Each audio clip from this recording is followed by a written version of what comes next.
கவின் அவர்களின் தந்தை திரு சந்திரசேகர் அவர்கள் இன்று மாண்புமிகு முதல்வர் அவர்களை நேரிலே சந்தித்து தம்முடைய குடும்பத்தினருக்கு உரிய பாதுகாப்பு வழங்க வேண்டும், தொடர்புடைய குற்றவாளிகள் அனைவரையும் கைது செய்ய வேண்டும்,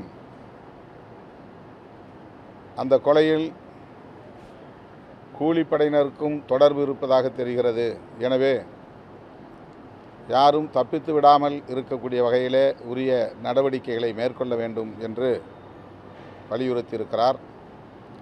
அத்துடன் தன்னுடைய இளைய மகனுக்கு அரசு வேலைவாய்ப்பு வேண்டும் என்றும் கோரிக்கை விடுத்திருக்கிறார்.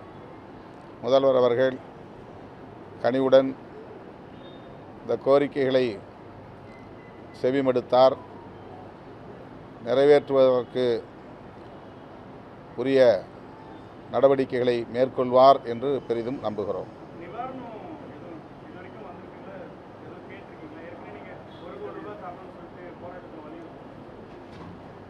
இன்றைக்கு இந்த இரண்டு மூன்று கோரிக்கைகளைத்தான் கவின் குடும்பத்தின் சார்பிலே வைக்கப்பட்டது. குறிப்பாக அவருடைய மனைவி பள்ளி ஆசிரியராக பணியாற்றுகிறார்.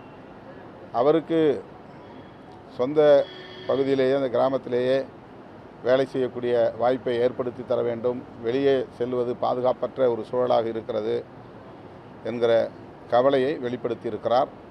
அவற்றையெல்லாம் பரிசீலிப்பதாக முதல்வர் கூறியிருக்கிறார்.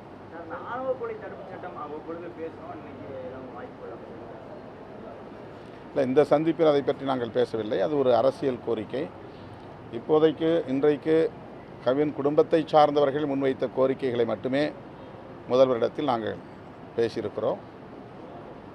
ஆணவ கொலைகள் தடுப்புச் சட்டம் இயற்ற வேண்டும் என்பதில் விடுதலை சிறுத்தைகள் கட்சி தொடர்ந்து உறுதியாக இருக்கிறோம், வலியுறுத்தி வருகிறோம். மாநில அரசுக்கும் அந்த அதிகாரம் இருக்கிறது என்பதை ஏற்கனவே நாங்கள் சுட்டிக்காட்டியிருக்கிறோம்.